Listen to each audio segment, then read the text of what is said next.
Hey, what's up guys? Gons here with another video for the Face Like the Sun YouTube channel. This is CERN Watch 2015. We're keeping an eye on everything that's happening in Switzerland with CERN, the Large Hadron Collider, set to turn on in just a few days here. A few updates. A lot of you guys have been sending me links to various articles and topics that are very much relevant. Now, first off, there is a project being filmed by Vice, and I believe it's already been done. It is called Symmetry, and what it is a dance opera that is filmed inside CERN's Large Hadron Collider.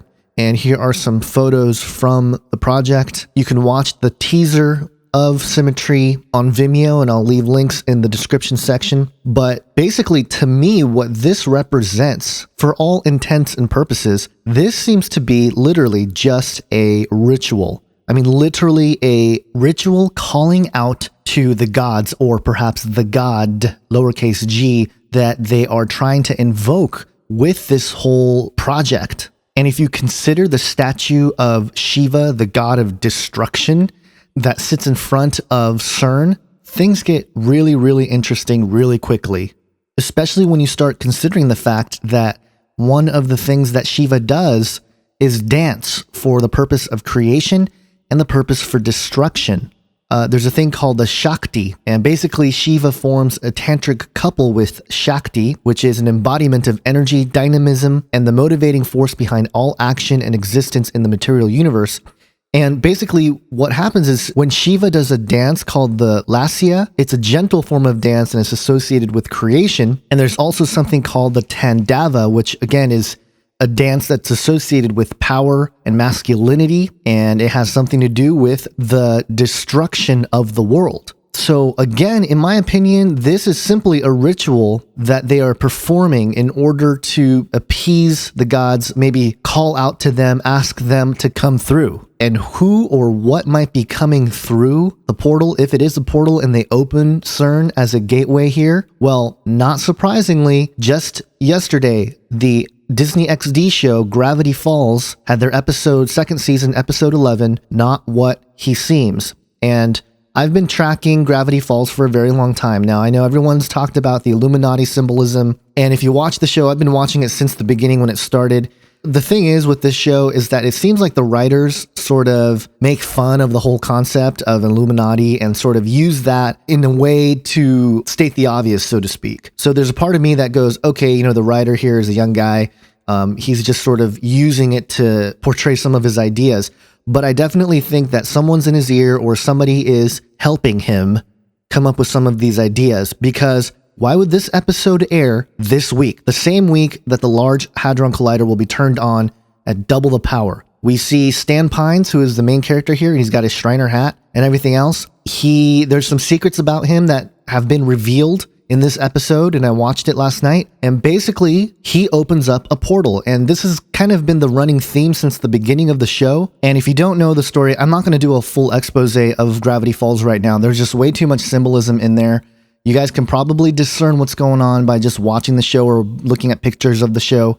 But what's always been interesting with this show is that there is a special book that this boy finds, that the main character Dipper finds.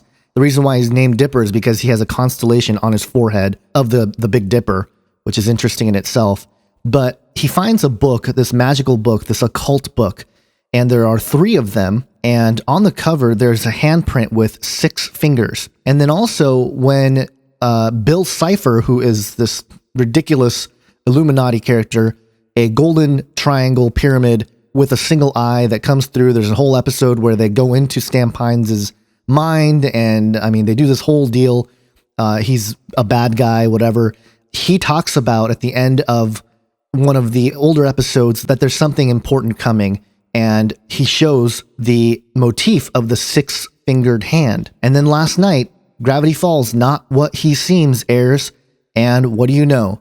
The portal is opened, and somebody comes through the portal. And we'll find out exactly who, I guess, in the next episode. But supposedly it's Stan Pines' brother, or perhaps it's Stan Pines, the real Stan Pines, and this was actually a clone or a double or something like that. We don't know yet, but we know that when this person comes through the portal, which is opened, he has 6 fingers, and he puts his hand on the book to show his 6 fingers. Now, why is that important? Why is that significant? Well, we look back to a couple places in the Bible, in the Old Testament, 1 Chronicles 20, verse 6.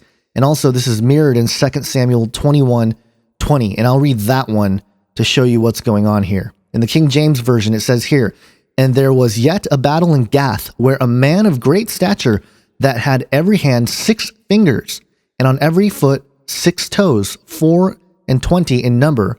And he was also born to the giant." And some translations, if you look at the word giant, it's Raphaim, who are the descendants of the Nephilim. So what is going on? Why is there this convergence of Large Hadron Collider, a dance of destruction, to what's potentially a portal, a gateway, and then a children's show with lots of symbolism since the inception of the show, showing the portal being opened with a being, a person with 6 fingers, just like the descendants of the Nephilim here that is described in the Bible shows up. What is going on, guys? I really think this is not a coincidence. I think something really interesting is happening. And then the other part of it that's really weird is that there was a story that came out yesterday that 4 NASA satellites are going to launch into space for a magnetic field mission. And what they're going to do is they're going to keep tabs on the ionosphere, I believe, while CERN is powering up. And this is also very interesting when you consider something that was published on stevequayle.com. And I don't remember the person who sent it to me. Thank you for that person. But it is a letter that comes from someone named Michael. And throughout this letter, he talks about how basically, let me just read for you. He goes through a lot of these numbers and I'll link to the article. But here, let me read for you the final paragraph that explains what might be going on here. He says, quote, "Bottom line is that I'm talking about CERN being a huge gun to shoot an Earth particle out into the heavens by getting it up to the speed of light and essentially piercing the heavens like blowing a hole into a dimensional wall and thus creating an adulterous heaven-earth connection." And that's the quote here. And basically he's talking about opening this portal from Earth all the way up into the heavens and into space. And then he references Micah 5, verse 5. Quote, "And this man shall be the peace when the Assyrian shall come into our land, and when he shall tread in our palaces. Then shall we raise against him 7 shepherds, and 8 principal men, and they shall waste the land of Assyria with a sword, and the land of Nimrod in the entrances thereof. Thus shall he deliver us from the Assyrian, when he cometh into our land, and when he treadeth within our bodies." Is this a reference to Nimrod and the Stargates? So perhaps this entity that might be coming through here and represented on the show, Gravity Falls, is the return of Nimrod or the return of some Nephilim, a Gibborim. Boy, things are getting very interesting. And, we're not going to even get into some of the things that are going on in outer space with nuclear explosions on Mars and, other strange things on the moon and everything else. So keep an eye out, guys. Please share this video. I know this is kind of wacky stuff we're talking about again, but I think it's important to keep tabs on this stuff. And just as a side note, I've been trying to get this review of Chappie out for a while. I went to go see Chappie over the weekend, but all this other stuff is taking precedence. And so I'm going to post this stuff first. And so there you go. CERN Watch 2015. Let's stay true to the word. The word is revealing to us and speaking into the things happening all around us. God is ultimately in control. We don't need to fear what's coming, but definitely warn about what's coming. So that's about it for this video, guys. Thanks, and God bless.